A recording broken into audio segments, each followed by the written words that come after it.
The interior of the Grandview Hotel was quite possibly the dreariest thing I'd ever seen, and I was destined to stay there overnight. My friend Holly Cavanaugh had been offered the chance of a lifetime by the millionaire owner of the hotel, catering a gathering there, and I had agreed to go along for moral support. So had Julia Foster, our 60-something neighbor on Finch Hill Road. By the looks of the lobby, Holly was going to need every ounce of support we could muster. The Grandview was privately owned, but not so the 5 acres of land it sat on. Though the hotel was set in the Colorado foothills 4 miles northwest of Juniper Grove proper, the land belonged to the town. The Grandview had been built in 1908, back when luxury and chunkiness were synonymous. Ornate coffered ceilings, dark wood paneling, massive interior columns. I figured the decor was appropriate for a hotel whose claim to fame was a mysterious and unsolved murder in room 108. Seriously, people paid extra to stay in that room. And gangster Al Capone had used the hotel as a hideaway, staying in a less popular room on the 3rd floor. The 3 of us stood in the empty lobby, our suitcases at our feet.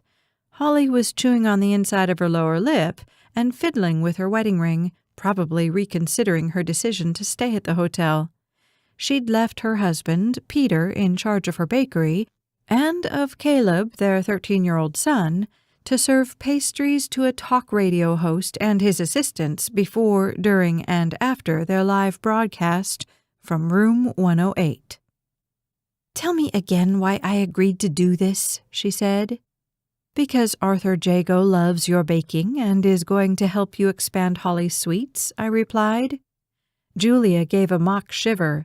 "Now tell me why I agreed to this." Holly elbowed Julia. "You agreed because we're friends and you didn't want me to be alone in this creepy place. And Peter, sensible man that he is, wouldn't let you go alone," Julia said.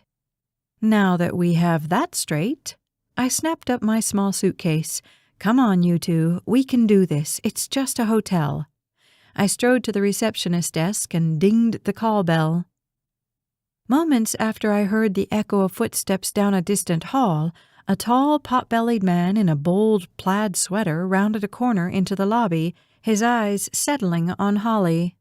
He broke into a broad smile. "I'm so glad you could make it," he said, giving her a quick, restrained hug. His was a round, Humpty Dumpty kind of face, with a hairline that had receded a good 2 inches, a neatly trimmed gray beard, and a small pink mouth. A friendly face, I thought. Not that my record on judging faces was anything to crow about. It was dismal, in fact. "Arthur," Holly said, "thank you for inviting me." "No, thank you for coming out here on a cold January evening. I know this isn't your cup of tea, but if Shane Rooney goes crazy over your pastries on live radio tonight, and he will, that alone will be worth your while. His station's signal reaches north to Wyoming and south to Denver." He rubbed his hands together. "And where are those lovely pastries of yours? And by pastries, I mean eclairs. You know how I love them." "In my SUV at the side of the building," Holly said, digging her keys from her coat pocket. "We need to go back." "You stay right there." He reached out and slapped the bell. "I closed the hotel to guests for the event, but the managers are still here, and you can leave your car parked where it is." Holly gestured toward me and Julia. "These are the friends I told you about, Rachel Stowe and Julia Foster."